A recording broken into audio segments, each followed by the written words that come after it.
ನಮಸ್ತೆ ಸ್ನೇಹಿತರೆ, ಬೆಂಗಳೂರಿಂದ 165 ಕಿಲೋಮೀಟ್ರ್ ಆಗುತ್ತೆ, ಮೈಸೂರಿಂದ 75, ಕೊಳ್ಳೇಗಾಲದಿಂದ 32 ಕಿಲೋಮೀಟ್ರ್ ಆಗುತ್ತೆ ಸ್ನೇಹಿತರೆ. ಜನರಲ್ ಪ್ರಾಪರ್ಟಿ ಡಾಂಬರ್ ಪಾಯಿಂಟ್ಗಿರುವಂಥ ಜಾಗ. 2 ಎಕರೆ ಇದೆ, 29 ಗುಂಟೆ ಖರಾಬ್ ಬರುತ್ತೆ. ಡಾಂಬರ್ ರೋಡ್ಗೆ ಇರೋವಂಥ ಜಾಗ. 2 ಎಕರೆ, ಒಂದು ಬೋರ್ ಇದೆ. Red soil, pure red soil, general property.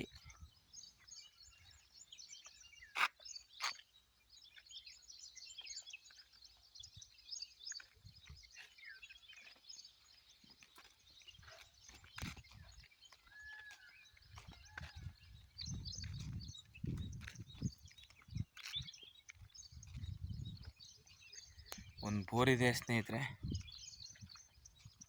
Pure red soil, ಒಳ್ಳೆ ನೀರಾವರಿ, ವಾಟರ್ ಸೋರ್ಸ್ ಏರಿಯಾ, ಸುತ್ತಲೂ ತೋಟಗಳೇ.